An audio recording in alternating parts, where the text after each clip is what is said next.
Elena Vasquez walked through the long halls of the council building.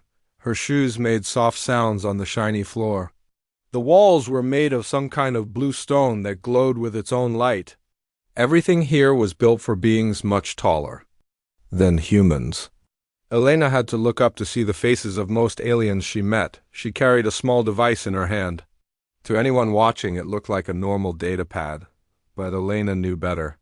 Hidden inside were files that could change everything. Files that showed what the hegemony really thought about humans. The morning meeting had been like all the others.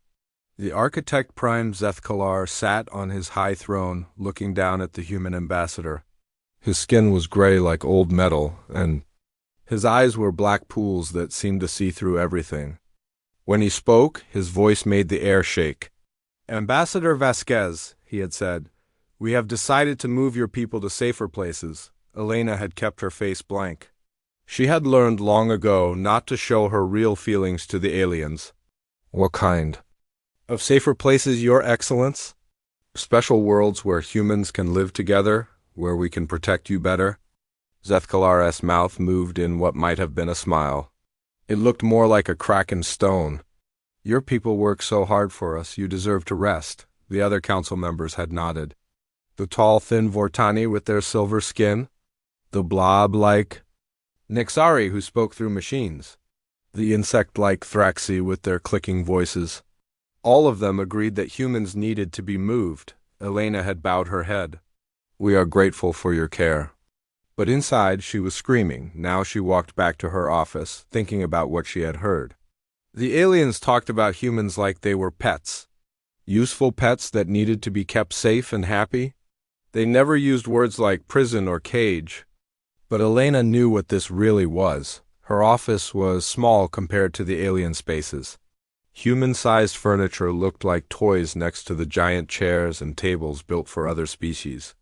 Elena sat at her desk and opened the hidden files on her device. The first file was a report from the Hegemony Science Division.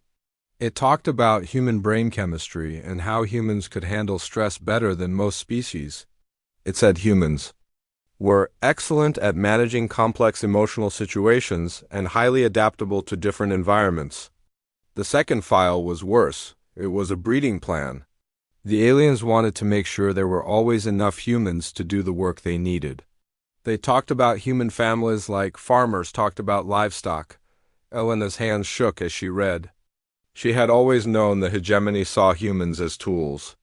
But seeing it written down in cold, scientific language made it real in a way that hurt. The third file was the worst of all. It was a memo from Zethkalar himself. In it, he wrote about the human problem. Some humans were starting to ask questions. Some were refusing to do certain jobs. The solution was simple: move them all to controlled worlds where they could be watched more closely. Elena closed the files and leaned back in her chair. Through her window, she could see the great city of Nexus Prime spreading out below. Millions of beings from hundreds of species lived and worked here, and scattered among them were thousands of humans, all doing jobs that kept the hegemony running. Humans ran the communication systems. They managed the trade networks. They solved problems between different alien species who couldn't understand each other. The hegemony had become dependent on human workers, but they saw this dependence as ownership. Elena touched the small bump behind her right ear. Every human had one. The alien said it was a medical device that helped doctors take care of human health, but Elena had always suspected it was more than that. Now she was sure. She pulled out another device from her desk drawer. This one looked like a simple medical scanner, but Elena's friend Marcus had modified it years ago. She held it up to the bump behind her ear and activated it. The scanner beeped softly. Then words appeared on its small screen. Neural network. Interface detected. Communication protocols active. Encryption level, military grade. Elena smiled for the first time that day. She had been right. The medical devices were actually communication implants. Every human in the galaxy was connected to a network they didn't even know existed. She spent the next hour figuring out how to access the network. Marcus had given her the basic codes, but she had to be careful. If the hegemony detected what she was doing, it would be over before it started. Finally, she found the right frequency. Her implant connected to the hidden network, and suddenly Elena could feel the presence of other humans across the galaxy. Thousands of them, all connected. All waiting. She began to type a message. It had to be simple enough that anyone could understand it, but coded enough that the hegemony computers wouldn't recognize it as important. Family reunion planned. Grandmother's health declining. Time to visit old home. Bring recipes and photos. Love, Aunt Elena. To anyone monitoring human communications, it would look like a normal family message. But to humans who knew the codes, it meant something very different. It meant the hegemony is planning to imprison us. It's time to leave. Gather your resources and prepare. This is Elena. She sent the message and waited. Within minutes, replies started coming back. Hundreds of them, then thousands. All disguised as normal family chatter, but all carrying the same meaning. We understand. We're ready. Dr. Marcus. Hyun replied from the mining world where he worked. Grandmother was always strong. We'll bring her favorite recipes. The old family photos are safe. Translation. We saw this coming. Our escape plans are ready. The mining equipment can be weaponized. If needed, engineer Sarah O'Brien sent a message from her generation ship. The family house is big enough for everyone. Plenty of rooms prepared? Translation. Our ships can carry large populations. We have supplies for a long journey. Commander James Park's message was shorter. We'll handle security for the reunion. Trust me to take care of everything. Translation. I control orbital defenses. I can cover our escape. Elena read message after message. Humans from every corner of the galaxy were responding. Scientists, engineers, doctors, pilots, administrators, teachers, farmers, all of them connected. All of them ready. The hegemony had made a mistake. They thought keeping humans scattered across the galaxy would make them easier to control. Instead, it had put humans in every important position in their civilization. Humans who talked to each other, humans who planned together, humans who were now ready to act together. Elena looked out her window again at the great city below. Tomorrow, the hegemony would begin moving humans to their safer places. They would expect humans to go quietly, like good pets following their masters. They had no idea what was really coming. Elena opened a new message window and began typing the real plan. This one would go to trusted leaders in every human community. The message was longer and more detailed, but it still looked like innocent family planning to any computer that might scan it.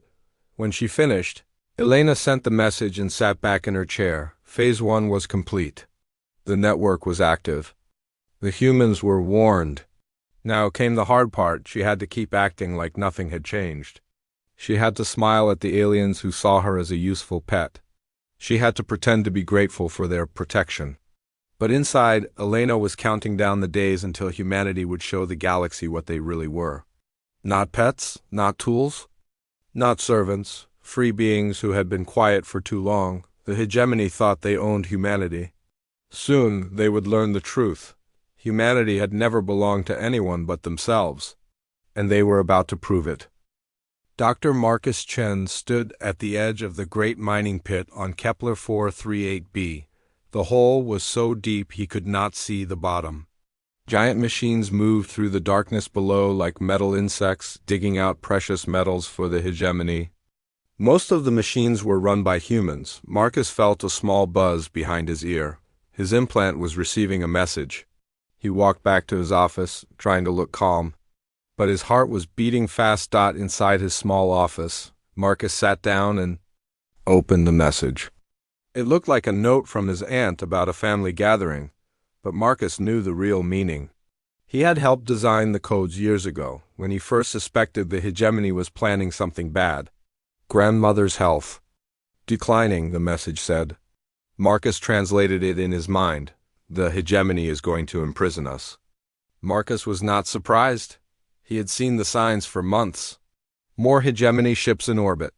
More security checks on human workers. More questions about what humans were doing in their free time. He opened his computer and began typing a reply. To anyone watching, it would look like he was planning to visit sick family. But he was really telling Elena that the mining operation was ready for what came next. For 5 years, Marcus had been preparing. He had made small changes to the mining machines, a bolt loosened here, a support beam weakened there. Nothing that would cause immediate danger, but enough to make the whole operation unstable. When the time came, the aliens never noticed because they never did the actual work. They just gave orders and expected humans to follow them. They did not understand how the machines really worked. Only humans did. Marcus sent his message and then opened another file on his computer. This one was disguised as mining data, but it was really a list of every human on Kepler 438b.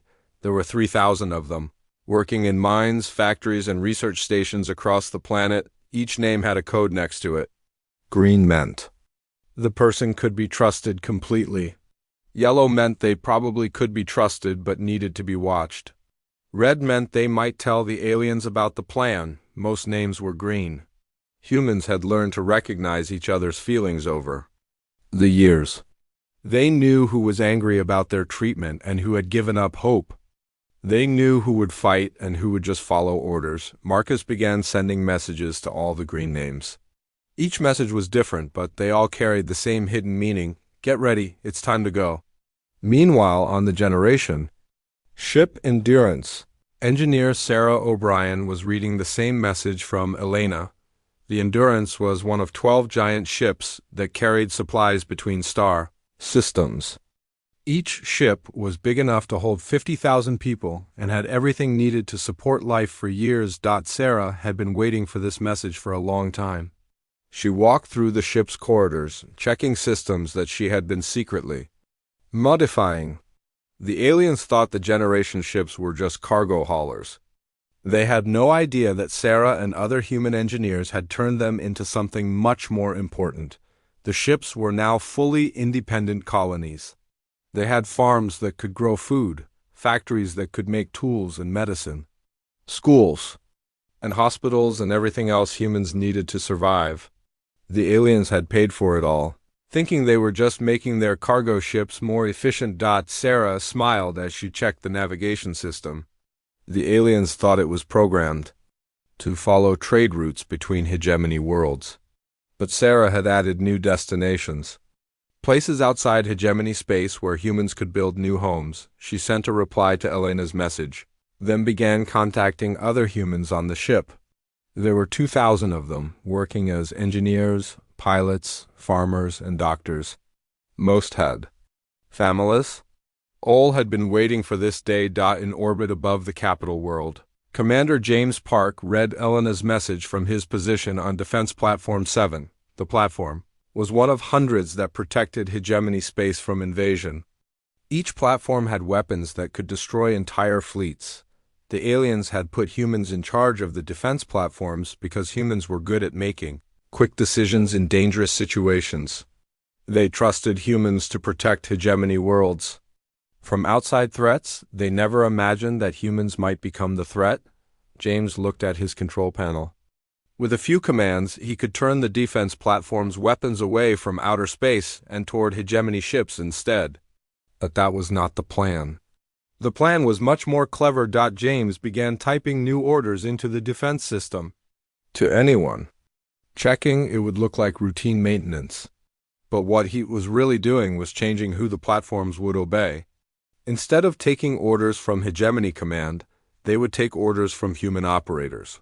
When the time came, the platforms would not attack hegemony forces. They would just refuse to attack human ships. The aliens would find their own weapons turn neutral, unable to stop the human departure across the galaxy. Thousands of other humans were reading Elena's message and making their own preparations.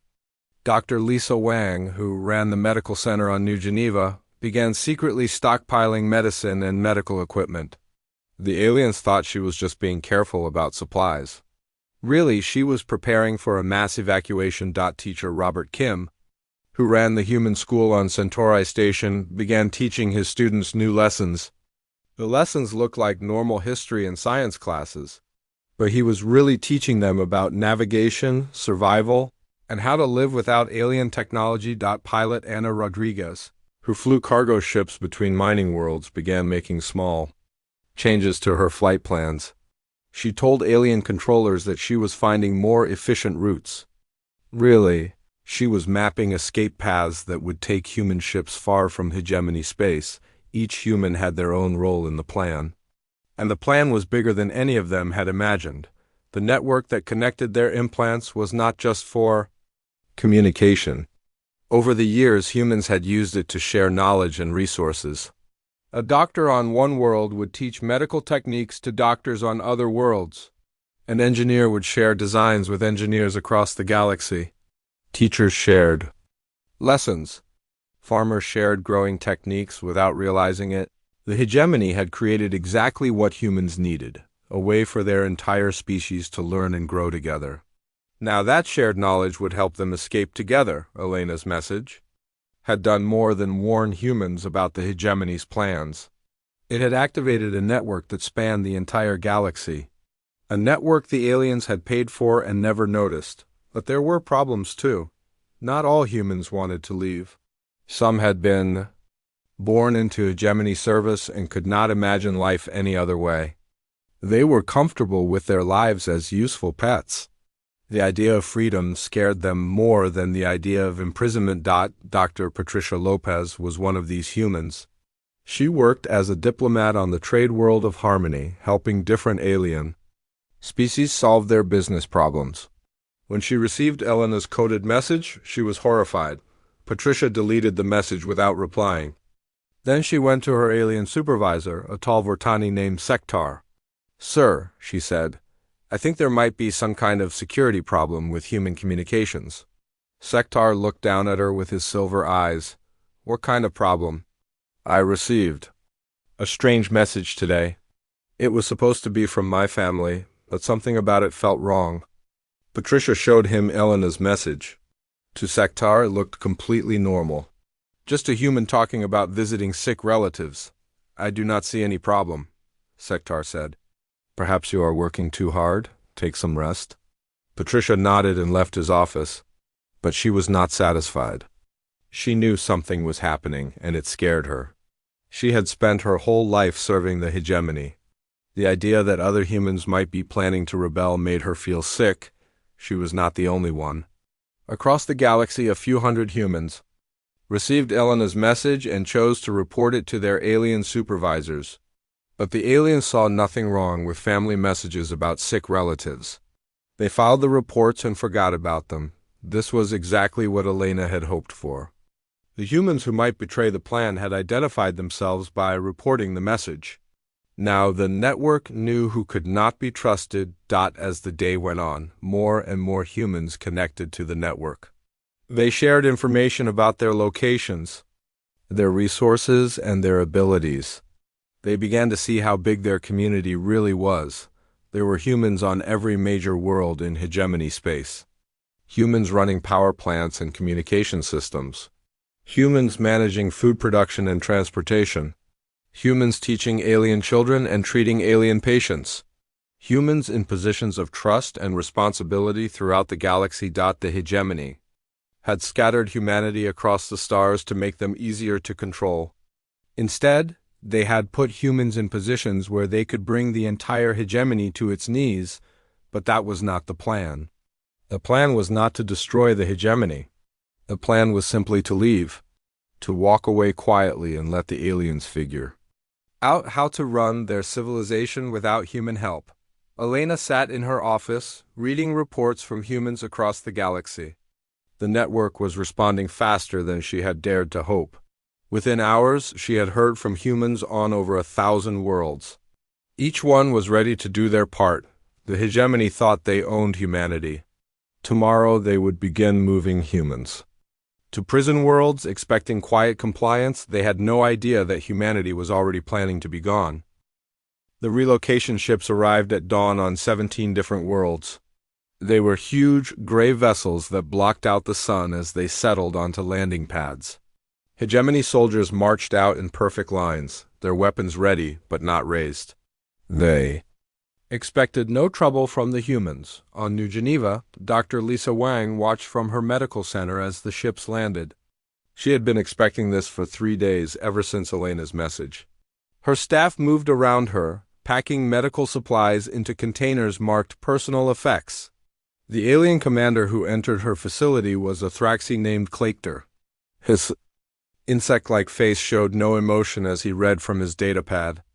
Dr. Wang, you and your staff will be relocated to Medical Station 12 for your safety and continued service to the hegemony. Lisa bowed her head. We are grateful for the hegemony's protection. When do we leave?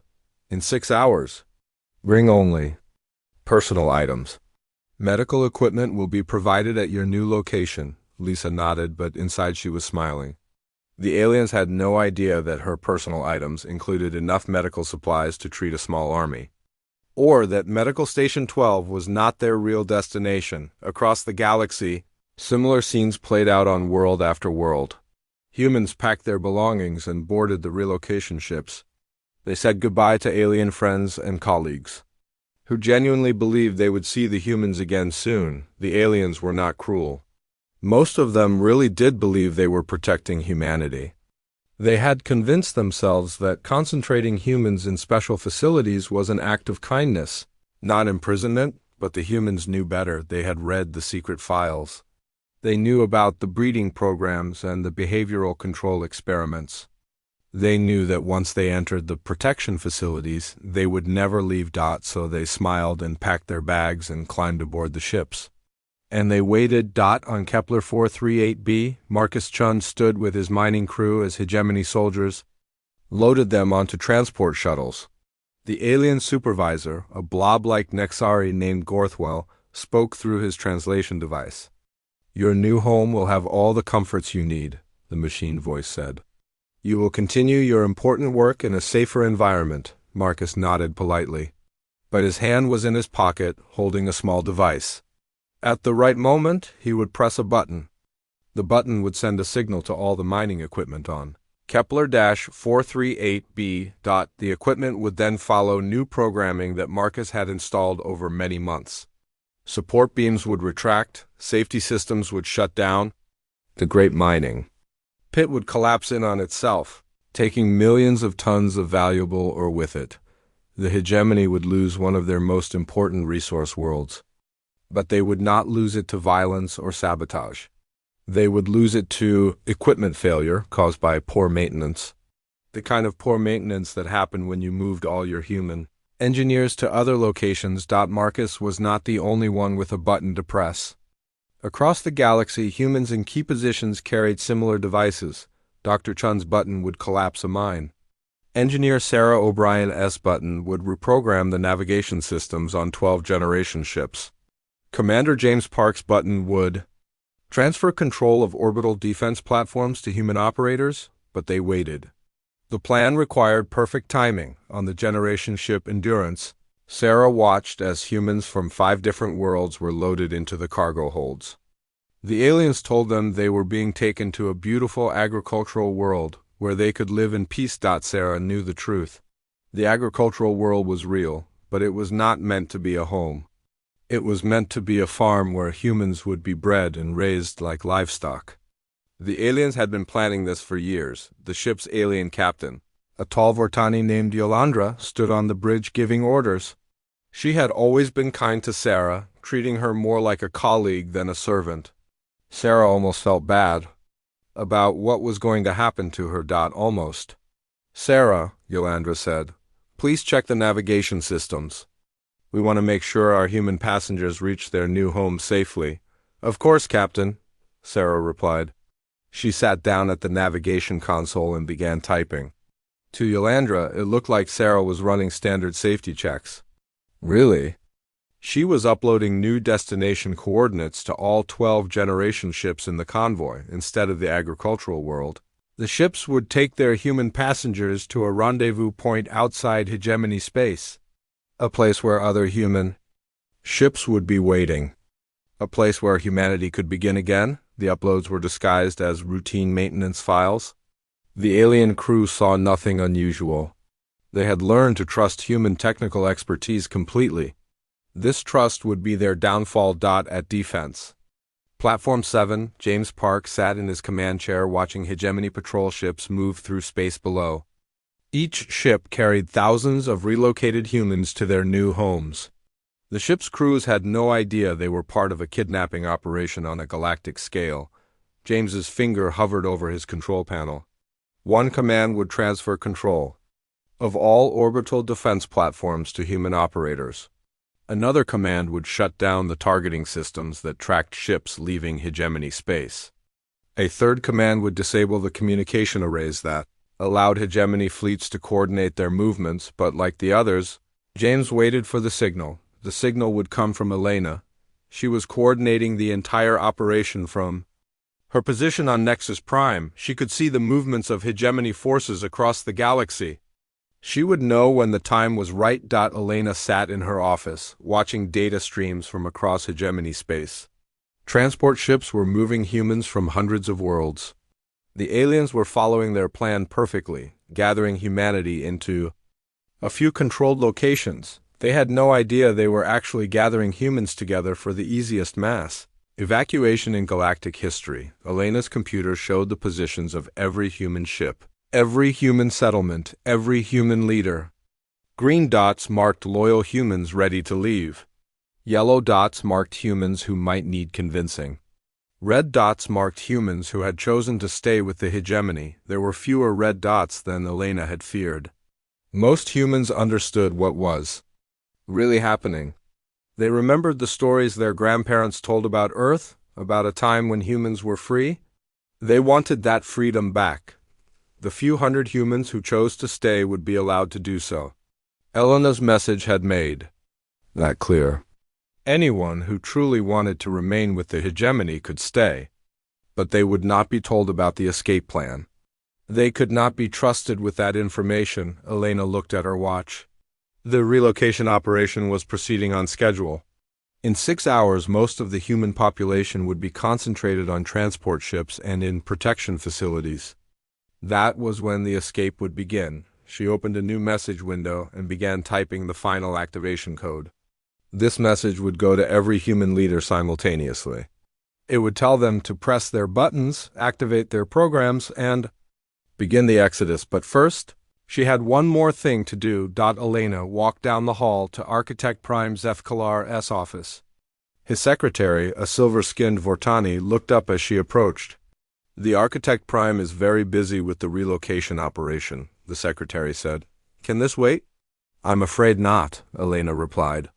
I have important information about human compliance rates. The secretary buzzed Elena into the office. Zethkalar sat behind his massive desk, studying reports from across the galaxy.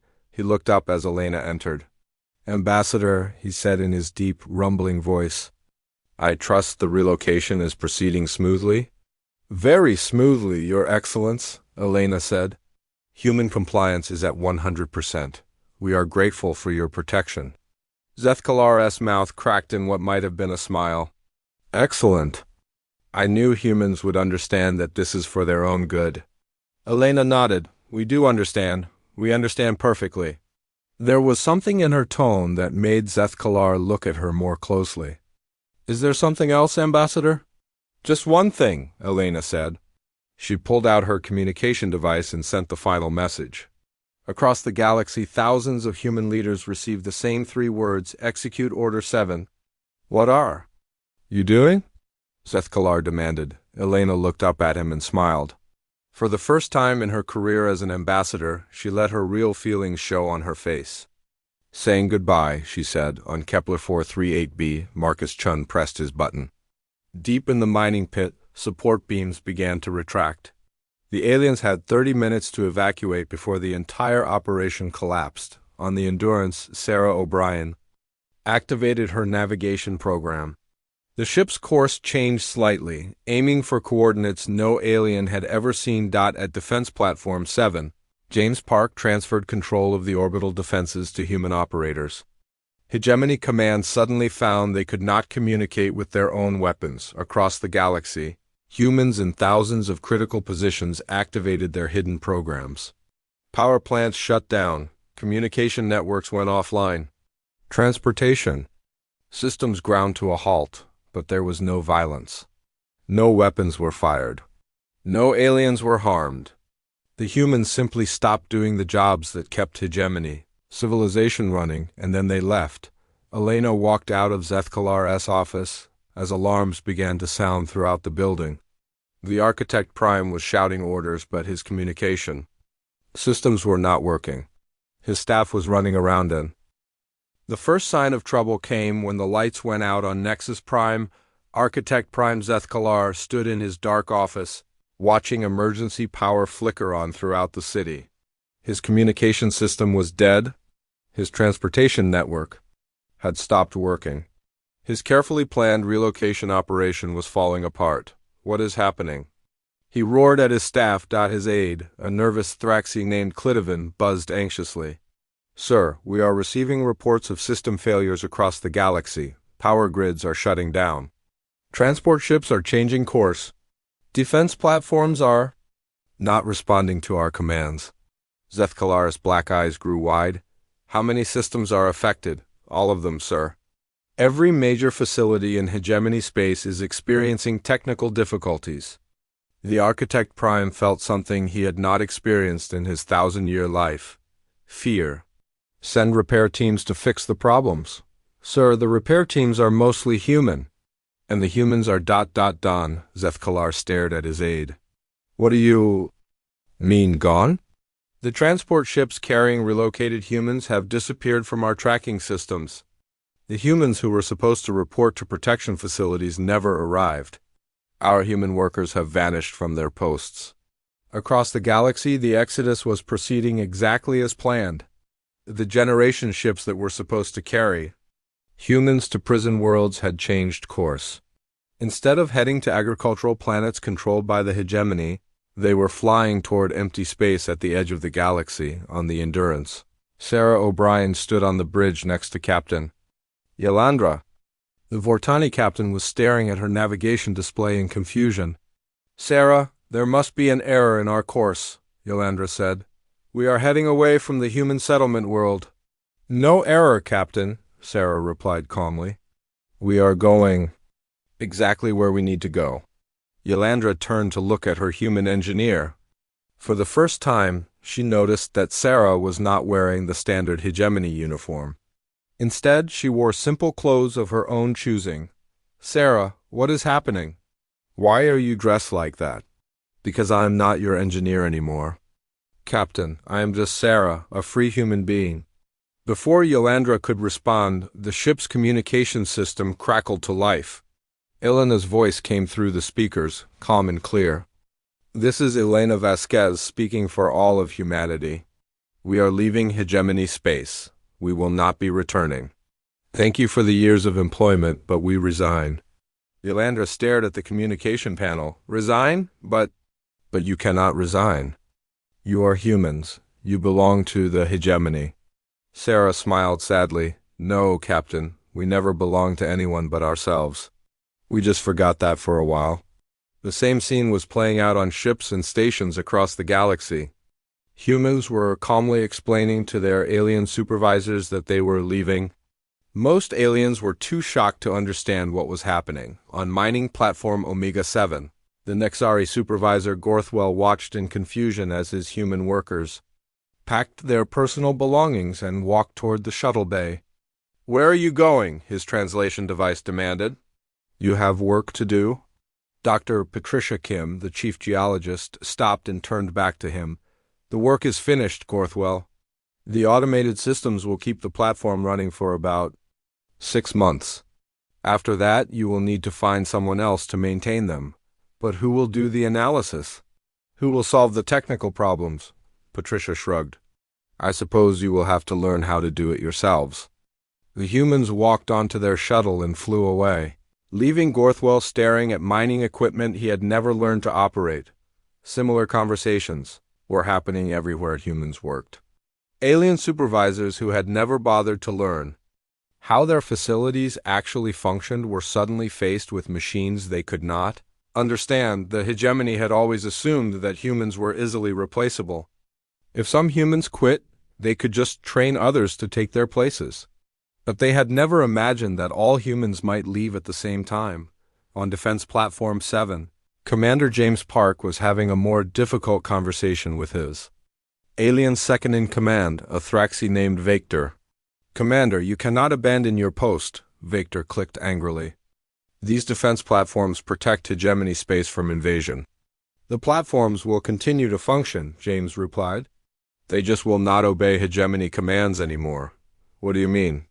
James pointed to his control panel where red warning lights were flashing.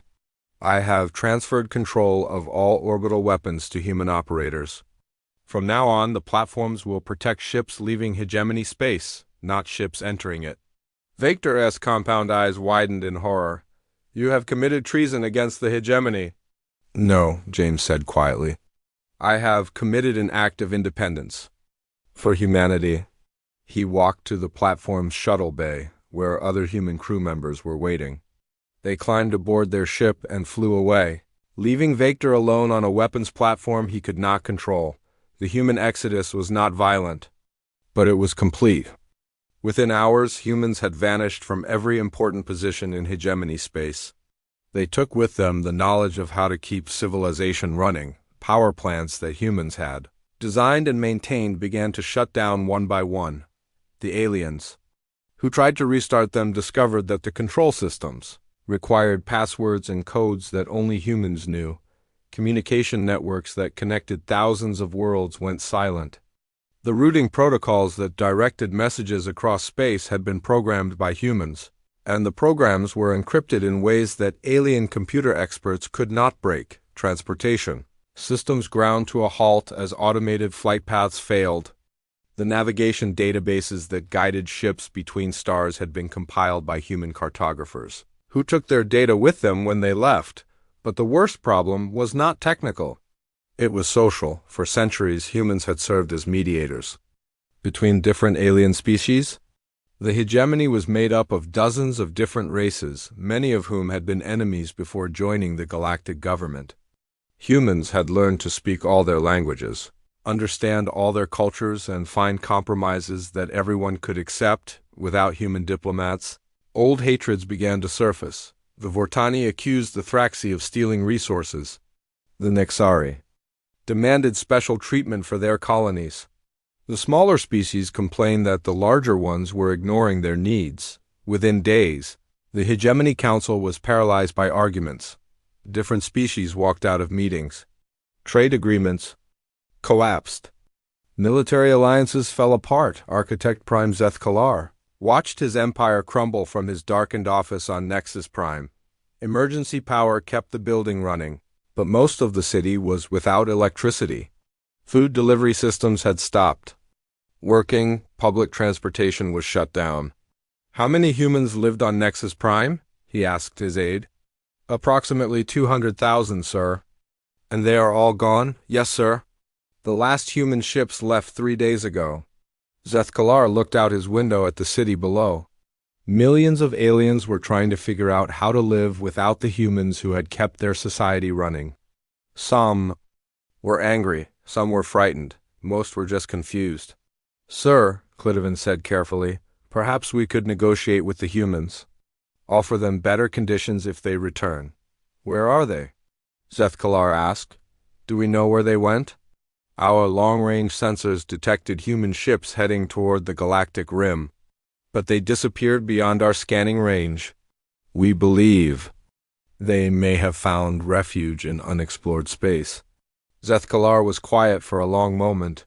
Then he asked the question that had been haunting him for days. How did we not see this coming? Clitivan's mandibles clicked nervously. "Sir, our intelligence services are reporting some disturbing findings. It appears that humans have been planning this exodus for many years. They used their positions throughout the hegemony to prepare escape routes and gather resources.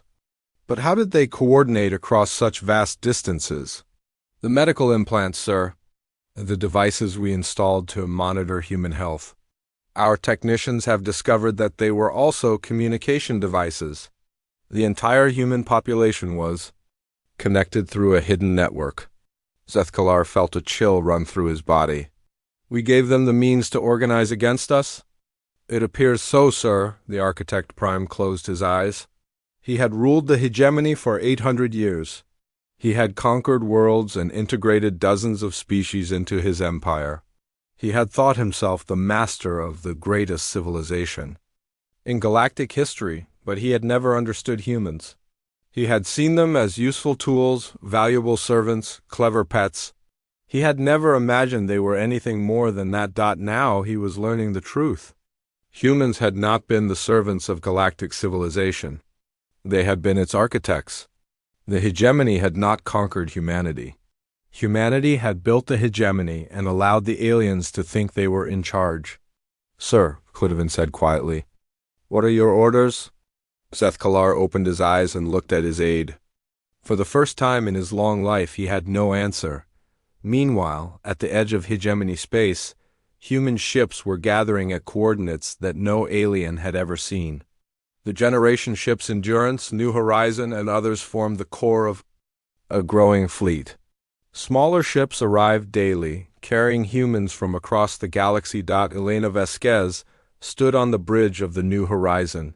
Looking out at the assembled fleet, hundreds of ships of all sizes floated in space around.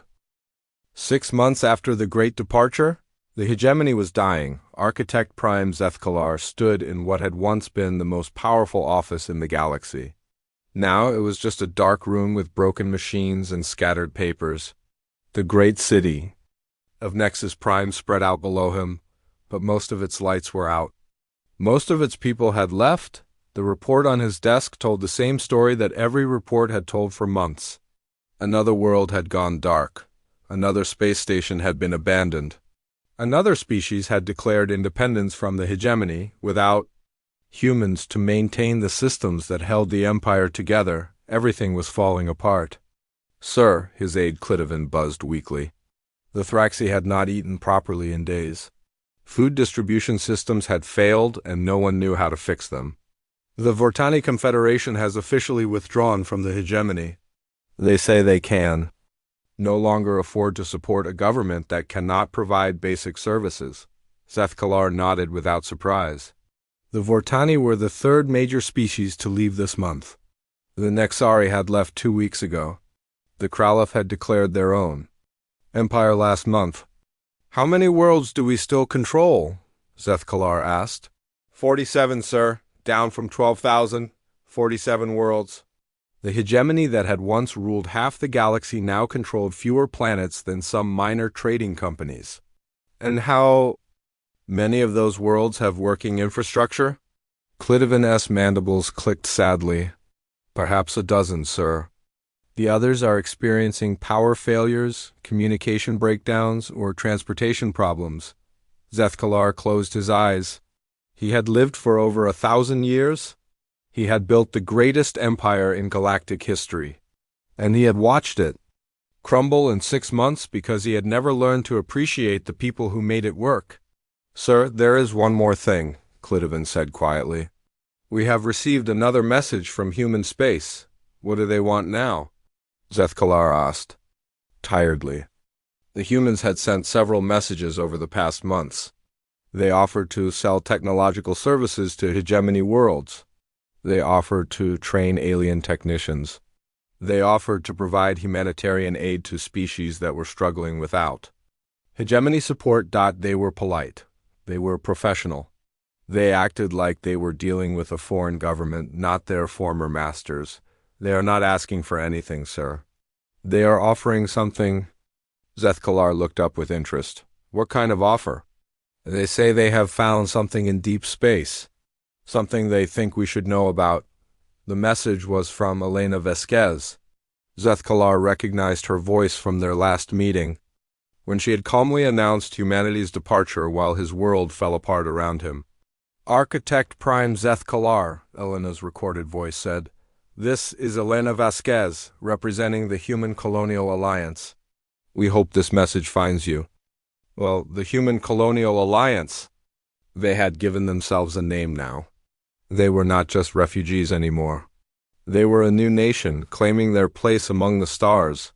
"We are contacting you because our deep space exploration teams have discovered something that concerns all species in this region of the galaxy. Long-range sensors have detected a fleet of unknown ships approaching from outside our galaxy. The ships are large, heavily armed, and do not respond to communication attempts. Zeth-Kalar felt his blood turn cold. An invasion from outside the galaxy was every ruler's nightmare. The hegemony's defenses were designed to handle internal conflicts and minor external threats. They were not prepared for a massive alien invasion, especially. Not now, when most of their defensive systems were offline.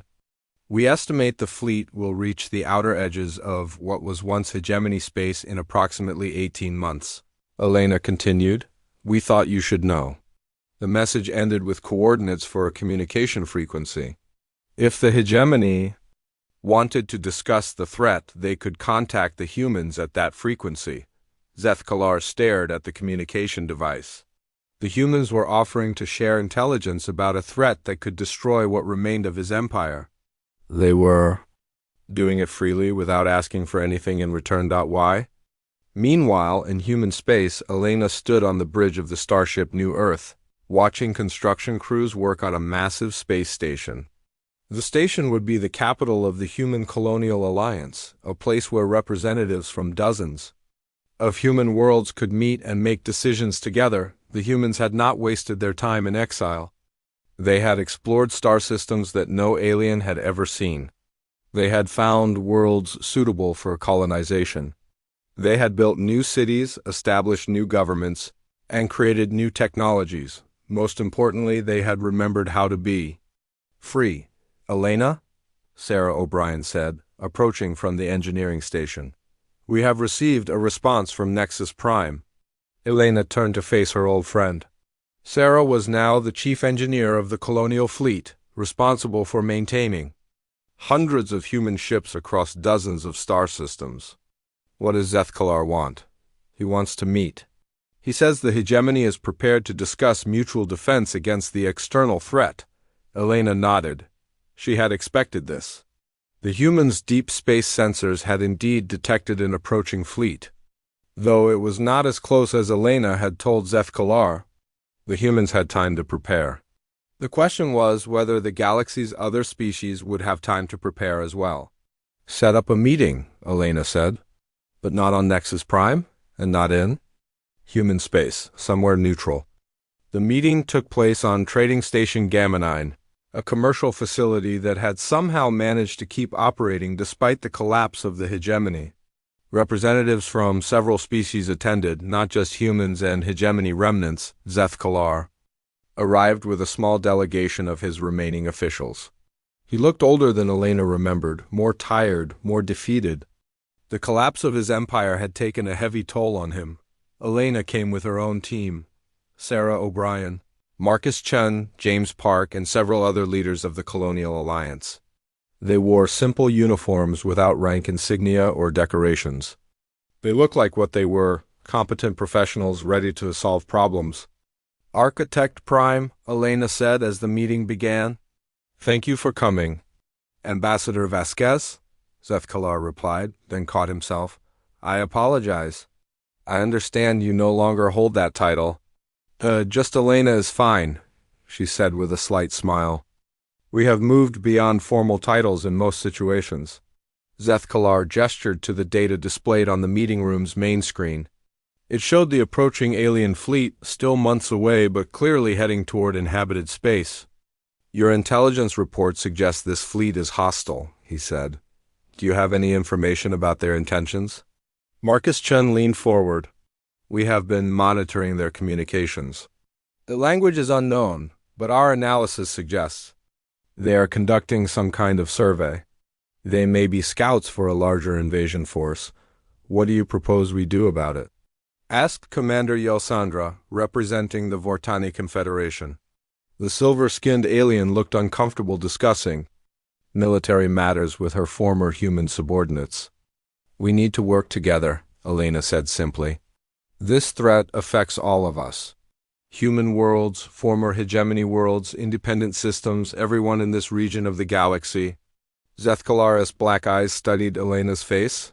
"You are proposing an alliance?" "Between humans and the species that once governed them." Elena met his gaze steadily. I am proposing an alliance between equals, species that choose to work together for mutual benefit. The word equals hung in the air like a challenge. For centuries, the hegemony had been built on the idea that some species were naturally superior to others. The idea that humans were equals, not servants, was revolutionary. What would this alliance involve? Asked Gorthwell, the Nixari representative. His translation device made his words sound mechanical, but Elena could hear genuine curiosity in them. Sarah O'Brien activated a holographic display showing fleet formations and defensive strategies. We propose a joint task force. Human ships have advanced sensors and communication systems. Hegemony remnant forces have heavy weapons and defensive platforms. The independent systems have local knowledge and supply bases. Each species contributes what they do best, Marcus added. No one gives orders to anyone else. Decisions are made by consensus. It was a radical idea. For thousands of years, galactic politics had been about dominance and submission. The strong ruled the weak. The advanced exploited the primitive. The idea of true cooperation between equals was almost unthinkable, but the approaching alien fleet made it necessary. Over the next several hours, they worked out the details of a defensive alliance. Human ships would provide early warning and intelligence gathering. Former hegemony forces would anchor defensive positions around key worlds. Independent systems would provide logistics and support. Most importantly, no species would have authority over any other species. Each world would remain free to govern itself. The alliance would exist only to face the external threat. As the meeting ended, Zethkalar asked to speak with Elena privately. Why are you doing this? He asked when they were alone. Your people have every reason to hate us. We treated you like property for centuries. Why offer to help us now? Elena was quiet for a moment, looking out the station's observation window at the stars beyond. Finally, she spoke. Because that is what humans do, she said. We help people who need.